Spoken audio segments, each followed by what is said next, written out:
आप तो हमेशा देखते हैं मुझे।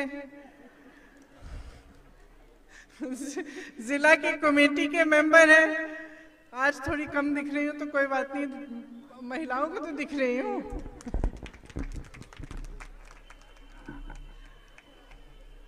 आज से 2 साल पहले मुझे कांग्रेस पार्टी ने उत्तर प्रदेश का प्रभारी बनाया। तब से मैं उत्तर प्रदेश में जगह जगह जा रही हूँ, लोगों से मिल रही हूँ। 1.5 साल पहले पास में उन्नाव में एक लड़की का बलात्कार हुआ था और उसके बाद उसको जलाया गया था, उसकी हत्या की गई थी। मैं उस लड़की के घर गई। उस लड़की के घर में उसकी भाभी थी और उसके पिताजी। मैं कम से कम 1 घंटे के लिए उस लड़की के घर में बैठी रही। पिताजी कुछ नहीं बोले, चुप थे। उनकी भाभी जी ने मुझे पूरी कहानी बताई कि क्या हुआ, कैसा हुआ, उस लड़की की मृत्यु के बाद किस तरह से परिवार को प्रताड़ित किया गया, उससे पहले किस तरह से उसकी छोटी बेटी को धमकाया गया, उसे धमकाया गया, भाइयों को पीटा गया, उसके पिताजी को पीटा गया। उसके पिताजी ने कुछ नहीं कहा। कुछ समय बाद वो फूट फूट के रोने लग गए अचानक। और फिर उन्होंने मुझे कहा कि बेटी, मेरी बेटी मेरे बेटों से भी बढ़कर थी। मेरी बेटी के साथ जो भी हुआ वो घबराई नहीं, वो लड़ी। सुबह उठकर मुझे कहती थी कि पापा तुम मेरे साथ मत आओ, मैं अकेली जाऊंगी। अकेली ट्रेन में रायबरेली आती थी अपने मुकदमे को लड़ने के लिए, क्योंकि उन्नाव में उसका एफआईआर दर्ज भी नहीं हुआ था। उसके बाद कई ऐसे हादसे हुए। हाथरस में एक लड़की का बलात्कार किया गया, आपने कहा। बीच रात में उसके अंतिम संस्कार किए गए। उसके माता पिता ने उसका चेहरा भी नहीं देखा। पुलिस प्रशासन ने उनको उसका चेहरा भी नहीं देखने दिया। कुछ समय पहले मैं ललितपुर गई। ललितपुर में 2 किसानों ने आत्महत्या की। वहां मुझे एक किसान की बेटी सविता मिली। सविता को इतना दुख हो रहा था अपने पिता की मृत्यु के बारे में, रो रही थी बहुत जोर से। अभी अभी शादी हुई थी 1 महीने पहले। कह रही थी मेरी माँ अकेली पड़ जाएगी, उसका देखभाल कौन करेगा। मेरे मन में आया कि इतना अत्याचार हो रहा है महिलाओं पे। जब एक हादसा होता है परिवार में, जब किसी की मृत्यु होती है, किसान ने आत्महत्या की, अंत में उसका भी बोझ महिला उठा रही है। उसकी विधवा अकेली, उसकी बेटी अकेली है। तो बार बार यही दिखता है जहां जहां मैं जाती हूं कि महिलाओं का अत्याचार हो रहा है। यहां तक कि जब मैं गिरफ्तार हुई, मेरी पुलिस की बहनें हैं यहाँ, मैं गिरफ्तार हुई सीतापुर में। सुबह के 4 बजे थे। खूब लड़ी मैं, आपने देखा होगा। महिला पुलिस कर्मी मेरे साथ लड़ी, उनका कर्तव्य था, उन्होंने निभाया। 4 बजे मुझे जब जीप में बिठा के 2 महिला कर्मी, पुलिसकर्मी ले गए गिरफ्तार करके। मेरे पास में बैठी थी, एक का नाम पूजा था, एक का नाम मधु। मेरे मन में आया 4 बजे हैं, ये यहाँ सड़क पे खड़ी हैं, अपनी ड्यूटी कर रही हैं, बच्चे घर पे होंगे, घर जाके परिवार भी संभालना पड़ेगा। मैंने बातचीत की थोड़ी उनसे, उनका भी शोषण हो रहा है, क्योंकि वो जिस तरह से काम कर रही हैं, कितने घंटे काम कर रही हैं, उसके बाद उनको घर भी जाना पड़ता है, घर को संभालना पड़ता है, जितना वेतन उनको मिलता है वो क्या काफी है? तो हर तरफ जहां जहां देखो महिला का शोषण हो रहा है, जो उसका अधिकार है, उसका हक है, उसको नहीं मिल रहा है। मेरे मन में आया कि महिलाओं के लिए कुछ करना है, और सबसे बड़ी चीज क्या कर सकते हैं हम आपके लिए, कि आपको समझा सकते हैं कि आप अपनी शक्ति को पहचानो।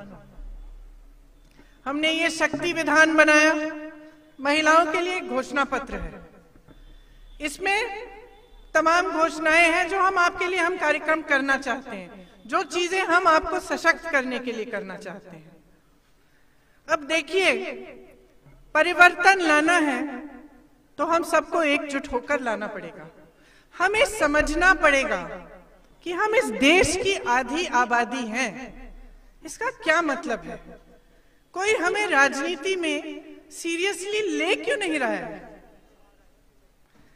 मेरे से यूपी में जो भी मिलने आता है, चाहे आशा बहुएं हों, चाहे आंगनवाड़ी की महिलाएं हों, चाहे कोई भी वर्ग के, कोई समाज के कोई लीडर हों, सब आके मुझे कहते हैं कि हम 2-3 लाख लोग हैं या हम 5 लाख लोग हैं, आप हमारे लिए कुछ काम करेंगे तो हम आपके लिए वोट देंगे।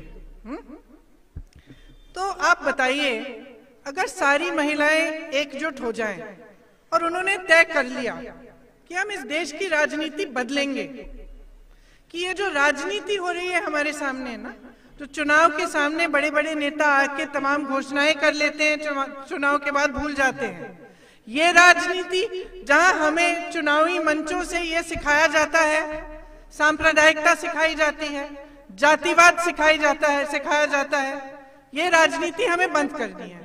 हमें चाहिए अपने भविष्य की राजनीति, हमें चाहिए विकास की राजनीति। हम जानना चाहते हैं हमें तुम मजबूत कैसे बनाओगे, हमारे लिए क्या करोगे।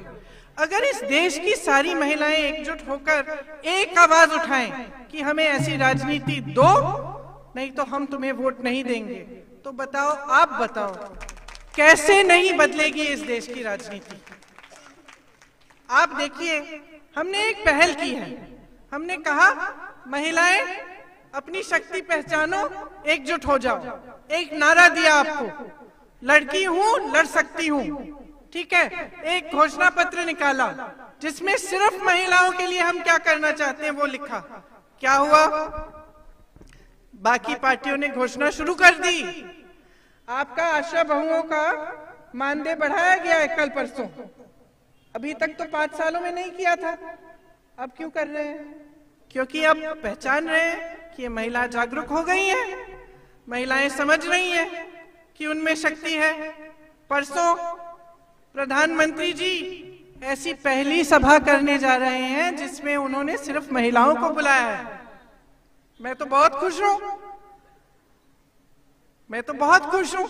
सारी पार्टियां अब महिलाओं के बारे में बात कर रही हैं, सारी पार्टियां कह रही हैं कि अरे अगर हमने महिलाओं के लिए कुछ नहीं किया तो ये तो हमें वोट ही नहीं देंगी। तो समझ रही हैं आप, एक छोटी सी पहल से, अभी तो परिवर्तन आया ही नहीं है, लेकिन इस छोटी सी पहल से जितनी भी राजनीतिक पार्टियां हैं सब उठ गई हैं, जाग गई हैं, सब कह रही हैं कि महिलाओं के लिए कुछ तो घोषणा करनी पड़ेगी, हमें छोटी छोटी घोषणाएं कर रही हैं। लेकिन एक मानसिकता होती है। आप सबने कहा, आपने कहा कि आप अगर इस मंच पे खड़ी हैं तो आपकी माता आपके लिए, आपकी माँ आपके लिए लड़ी, संघर्ष किया। कल मैं अमेठी में थी, मंच पे एक मेरी पुरानी सहेली आई, रमाकांति। रमाकांति को मैं 15 सालों से जानती हूँ। 15 साल पहले जब मेरे से पहली बार मिली, स्वयं सेवक समूह में वो शामिल हुई थी। उसने मुझे अपनी कहानी बताई। माँ बाप ने उसे पढ़ाया नहीं 6ठी क्लास से आगे। उसकी बेटी हुई, बहुत इच्छा थी कि बेटी को पढ़ाऊं, लेकिन क्या करे, परिवार वाले सहमत नहीं थे। तो जब सब खेतों में काम करने के लिए चले जाते थे तो रमाकांति साड़ी के फॉल को सीती थी। और चुपचाप से जब कोई घर पे नहीं था तो जाकर एक दुकान में जहां पे साड़ी के फॉल बिकते थे वहां जाके वो बेचती थी। फिर जब पैसे इकट्ठे हो गए उसने सोचा मैं अपनी बेटी को पढ़ाऊंगी, तो चुपचाप से बेटी को स्कूल तब भेजना शुरू किया जब किसी को पता न चले कि बेटिया स्कूल जा रही है, और पहले ही वापस ले आती थी। पकड़ी गई, सबने डांटा, ससुर जी सासू जी ने डांटा कि ऐसे कैसे इसको तुम स्कूल भेज रही हो। तो रमाकांति ने कहा, उनसे एक सौदा किया कि मुझे इसको भेजने दो, इसकी पढ़ाई की फीस मैं भरूंगी। तो सब मान गए। तो रमाकांति जब मेरे से कल मिली, उसकी बेटी उसके साथ थी, कॉलेज पास कर लिया उसने, नौकरी ढूंढ रही है। तो माँ संघर्ष करती है, किस लिए? वो क्यों चाहती है कि अपनी उसकी बेटी अपने पैरों पे खड़ी हो? क्योंकि वो अपना संघर्ष अपनी बेटी को नहीं देना चाहती। वो ये नहीं चाहती कि उसकी बेटी का जीवन पूरा जीवन संघर्ष में बीते। आपको कितनी बार कहा गया है, आप बताओ मुझे, कितनी बार आपको कहा गया है कि आप महिला हो, बेटी महिला हो, तुम में सहने की शक्ति है, सह लो। बताओ किस किस को बताया गया है? हाथ उठाओ, किस किस ने सुना है? ये सबने सुना है ना? आज यहाँ खड़े होके मैं कह रही हूं, आपको भगवान ने अपने पैरों पर खड़े होने की शक्ति दी है। उस शक्ति को पहचानो। सबसे बड़ी शक्ति क्या होती है लोकतंत्र में? वोट होता है, आप सबके पास है। सोच समझ के इस वोट को दो।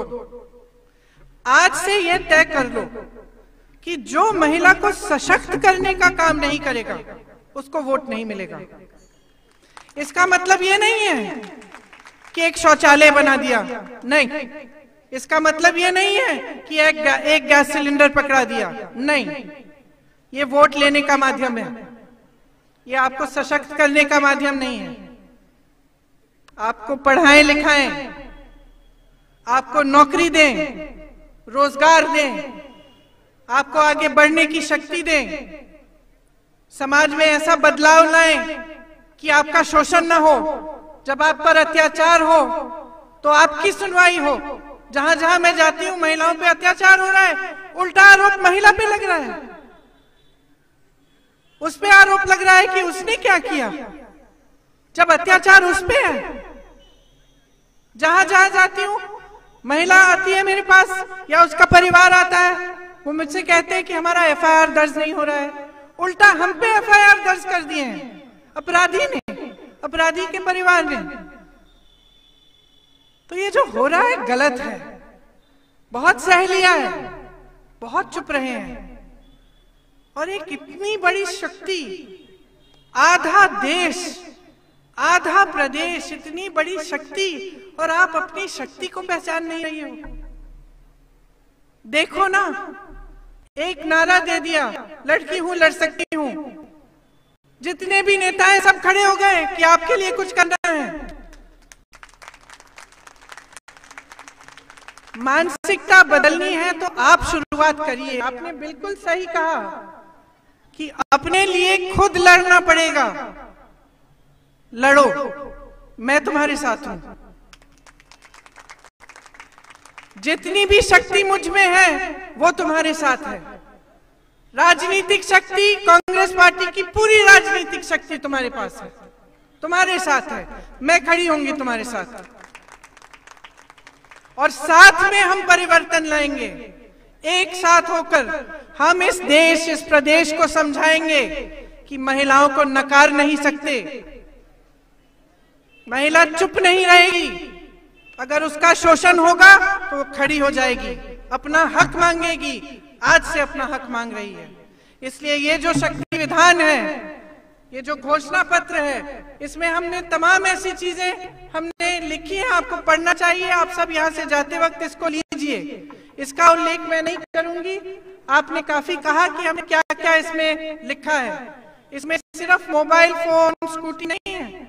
इसमें आपको सशक्त करने के लिए हर जिले में ऐसी पाठशालाएं बनाई जाएंगी जो 9 से 12वीं क्लास की महिलाओं को सशक्त करेंगी। उसमें आपको दक्षता की शिक्षा मिलेगी ताकि आपको रोजगार मिल पाए। जितने भी इस प्रदेश में रोजगार देगी कांग्रेस पार्टी, उसमें से 40% रोजगार महिलाओं को मिलेंगे।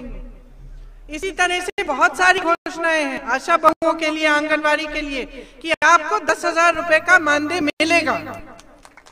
आप फिर उसके बाद आपने कहा आप एक परिवार को पूरे साल के लिए देखती हैं, उसके लिए आपको एक कुछ मिलता है पैसा, वो अलग है। आपको मानदेय मिलेगा, उसके ऊपर से वो मिलेगा। एक गैस सिलेंडर की बात करते हैं, हम कहते हैं 3 लीजिए, क्योंकि सरकार दे सकती है। सरकार के पास बहुत पैसा है, सही जगह नहीं डाला जाता। बड़े बड़े हवाई जहाजों में हमारे प्रधानमंत्री उड़ते हैं, 8,000 करोड़ का हवाई जहाज है। अगर उस 8,000 करोड़ रुपए को आपकी शिक्षा में डाल देते तो क्या नहीं हो सकता है। अगर आपकी सेहत के लिए कोई इंतजाम होता, कोरोना में आशा बहुओं ने, आंगनबाड़ी की बहनों ने ही तो सबका देखभाल किया।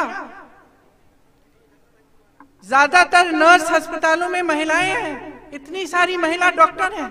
क्या किया सरकार ने? मदद की, उनको बोला कि आपने इतनी बड़ी सेवा की है देश की, हम आपको और सशक्त करेंगे। नहीं किया। इसीलिए बहुत ही जरूरी है कि आज आप अपनी शक्ति समझें। देखिए, आज आप अपने लिए लड़ना शुरू नहीं करेंगी तो कब करेंगी? मेरी इतनी नौजवान बहनें हैं, यहाँ पे बच्चियां हैं स्कूल की, अपना भविष्य बनाना चाहती हैं, रोजगार चाहती हैं, अपने लिए लड़ना चाहती हैं। सरकार का काम है कि इनको सशक्त करे। सरकार का काम है कि आपको मौका मिले। तो मैं आपसे आग्रह करती हूं, आप हमें शक्ति दीजिए, हम आपको शक्ति देंगे। हम सब महिलाएं हैं, ठीक है, संघर्ष है हमारा जीवन, लेकिन हम लड़ना जानते हैं। और जब हम खड़े हो जाएंगे, एकजुट हो जाएंगे, तो कोई हमें रोक नहीं पाएगा। तो मेरे साथ कहिए एक बार, मैं लड़की हूं, और जोर से।